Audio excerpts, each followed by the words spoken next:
এগুলো হলো magnetic conductor. Magnetic কন্ডাক্টরের কাজ হলো, বিশেষ করে ম্যাগনেটিক কন্ডাক্টর বিভিন্ন মোটর স্টার্টিংয়ের কাজে ব্যবহার করা হয়। ডিরেক্ট অনলাইন ডোল কানেকশনে ব্যবহার করা হয় মোটরে, সিঙ্গেল ফেজ মোটরের, যেমন অটো সিস্টেম আর কি। যদি কেউ সুইচ দিয়ে রাখে তো ম্যাগনেটিক কন্ডাক্টর অন হয়ে মোটরকে চালু করবে। কারেন্ট চলে গেল তো ম্যাগনেটিক কন্ডাক্টর কী হয়ে যাবে? অফ হয়ে যাবে। অফ হয়ে গেলে সেটা আর পরবর্তীতে কী করবে না, আবার যখন কারেন্ট আসবে একাই মোটর চালু হবে না, মোটর বন্ধ হয়ে থাকবে। আবার এরকম কী করতে হবে? পুশ সুইচকে অন করে তারপর আবার মোটরকে চালু করতে হবে।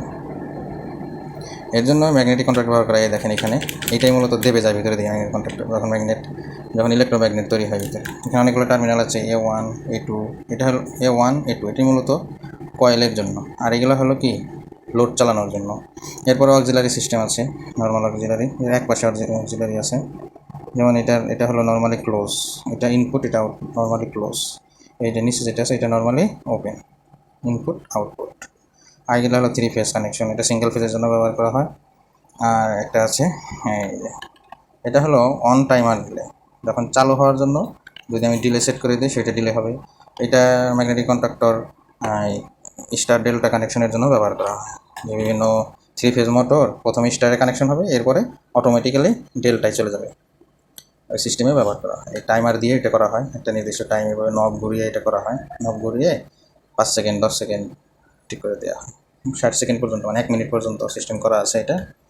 আরেকটা আছে এরকমই টাইমার ডিলে আছে, সেগুলো হলো অফ রিলে, মানে একটা নির্দিষ্ট সময় ডিলে করার পরে সেটা অফ হয়ে যাবে। এই দেখেন পিছনে এটার কয়টা 8টা টার্মিনাল, ঠিক আছে? 8টা টার্মিনালের ভিতরে এখানে এই দেওয়া আছে supply pin, normally close, normally open pin, এগুলো ডিরেকশন দেওয়া আছে। তারপরে সোর্স, নিচে সোর্স, এখান থেকে সোর্স যাবে, এডিসিতে ব্যবহার করা যাবে, এসিতে ব্যবহার করা যাবে।